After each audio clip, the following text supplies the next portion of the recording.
कुशल प्रशासनम नामक पाठ का अध्ययन कर लेने के बाद अब हम अभ्यास कार्य करेंगे। पहला प्रश्न है संस्कृतेन उत्तरम देयम। संस्कृत भाषा में उत्तर देना है। क अयम पाठः कस्मात् ग्रंथात् संकलितः। यह पाठ किस ग्रंथ से संकलित किया गया है। पाठ परिचय में हमने बताया था कि यह पाठ महर्षि वाल्मीकि रचित रामायणम नामक महाकाव्य से लिया गया है। तो हमारा उत्तर हो जाएगा अयम पाठः वाल्मीकि रामायणम ग्रंथात् संकलितः। यह पाठ वाल्मीकि रामायण ग्रंथ से लिया गया है। दूसरा प्रश्न है जटिलः चीरवसनः भूमि पतितः क आसीत्। उलझी जटाओं वाला छाल के वस्त्र पहने जमीन पर गिरा हुआ कौन था।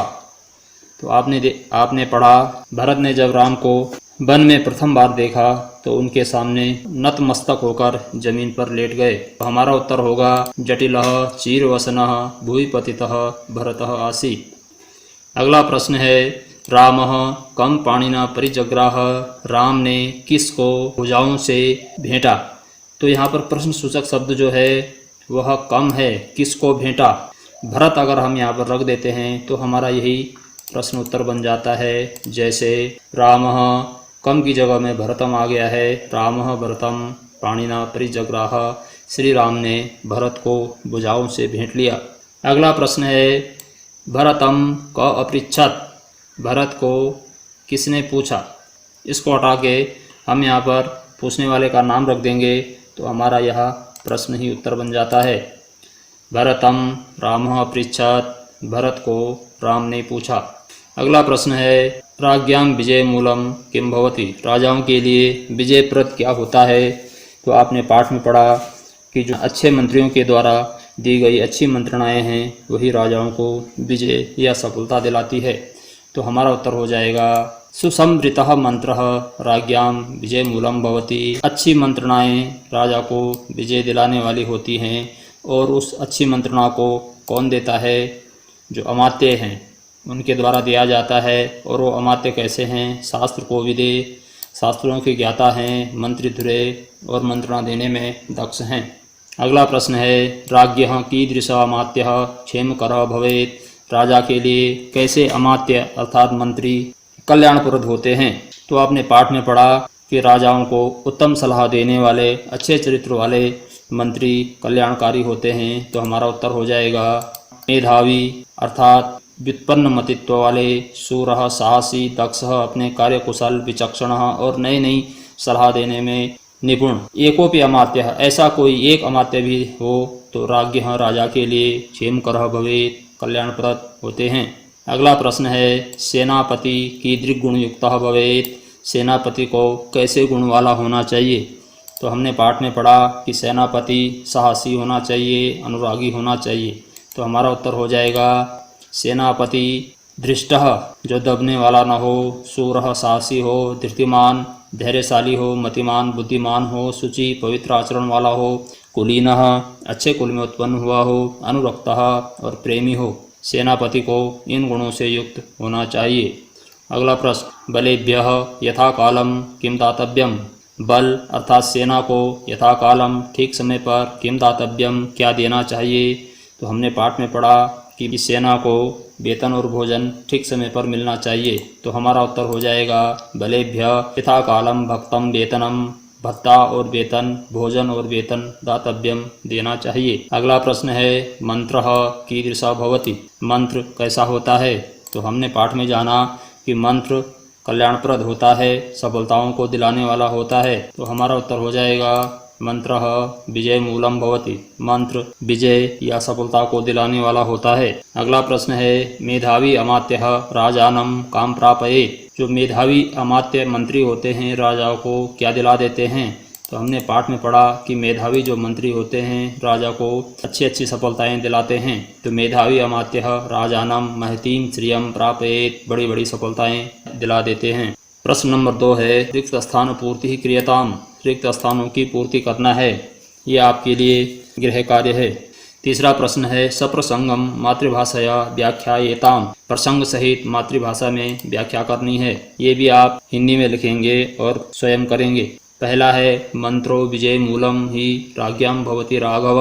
हे राघव, हे भरत, जो अच्छी मंत्रणा होती है प्राज्ञाम राजा के लिए ही निश्चित ही विजय मूलम विजय दिलाने वाला भवती होता है। आपने पाठ में पढ़ा कि किस प्रकार अच्छे चरित्र वाले, अच्छे व्यवहार वाले और कर्तव्यनिष्ठ मंत्रियों के द्वारा दी गई जो उचित सलाह हैं उनसे ही राजा सफलता को प्राप्त करता है। इस बात को आपको हिंदी में लिखना है। ख कच्चित्ते मंत्रितो मंत्रो राष्ट्रम न परिधावती, क्या तुम्हारे द्वारा लिए गए जो निर्णय हैं वह शत्रु राष्ट्रों तक तो नहीं चला जा रहा है।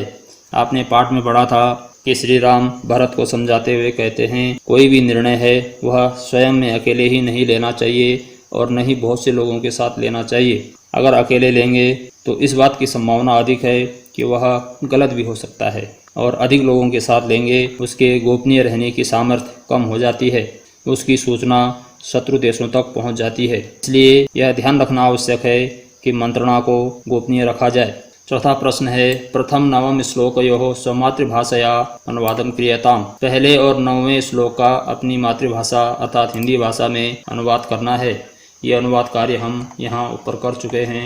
आप इसे यथावत अपनी अभ्यास पुस्तिका में उतार लेंगे और स्मरण कर लेंगे। पांचवा प्रश्न है अधोलिखितानाम उचितम अर्थम कोष्ठकात् चित्वा लिखिता, नीचे लिखे गए कुछ पद हैं, उन पदों के उचित अर्थ यहाँ आपको कोष्ठक में दिए गए हैं, उनको छांट करके इनके आगे लिखना है। इस प्रश्न को हल करने के लिए आवश्यक है जो पद दिए गए हैं उनको पहले भली भांति समझ लें। दूरदर्शन का अर्थ है जो देखने में कठिन हो, अरुचिकर हो। परिसज्जा भेंट करके, आग्राय सूंघ करके, मूर्धनि सिर में, निःश्रेयसम कल्याण, विचक्षणः बुद्धिमान, बलस्य सेना का, इससे संबंधित अर्थ यहाँ दिए गए हैं। तो हम इन अर्थों को संबंधित शब्द के आगे लिखते चले जाएंगे। पहला है दूरदर्शन, कठिनाई से देखने योग्य, इसको हम यहाँ लिख लेंगे। दूसरा है परिस्वज्या, इसका अर्थ है आलिंगन करके। तीसरा है आग्राय, इसका अर्थ बताया था सूंघ कर, इसको भी हम यहाँ लिख लेंगे। फिर है मूर्धनि, मूर्धनि का अर्थ बताया था सिर में या माथे में, तो इसका अर्थ हो जाएगा सिर में, इसको हम। अगला है निःश्रेयसम, निःश्रेयस का अर्थ होता है कल्याण, निःश्रेयसम का अर्थ हो जाएगा कल्याण को। विचक्षणः, विचक्षण का अर्थ है निपुण, इसको हम यहाँ लिख लेंगे। और अंतिम है बलस्य, इसका अर्थ है सेना का। इस प्रकार से हमारा यह उत्तर सटीक बन गया है।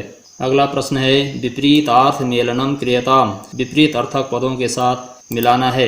एक तरफ ये पद दिए गए हैं, दूसरी तरफ विपरीत अर्थ दिए गए हैं, लेकिन वो व्यवस्थित क्रम में नहीं है, तो हमें देखना है कि कौन कहाँ पर है।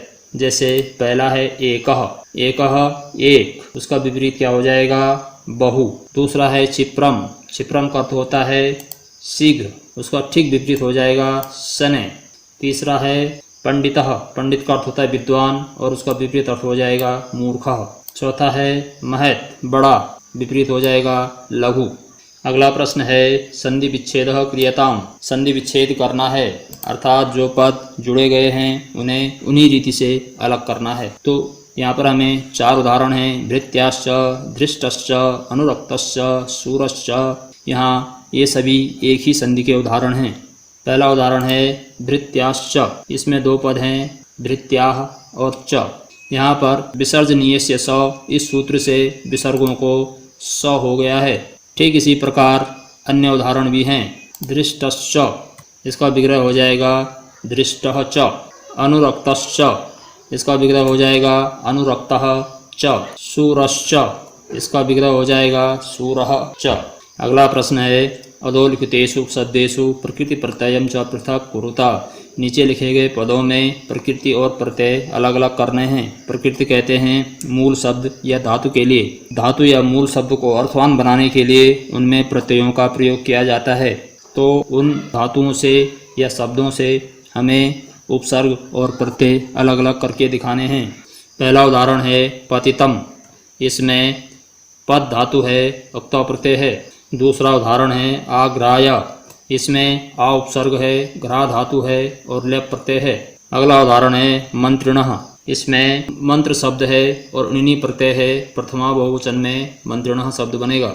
अगला शब्द है पंडिताः, यहाँ पर जब हम इनका विग्रह करते हैं तो हमें मिलता है पंडा शब्द और इतच प्रत्यय, प्रथमा बहुवचन में पंडिताः शब्द बनेगा। अगला उदाहरण है मेधावी। यहाँ पर हम इसका विग्रह करेंगे तो मेधा शब्द है, विनी प्रत्यय है और प्रथमा के एक वचन में बनेगा मेधावी। अगला उदाहरण है दातव्यम।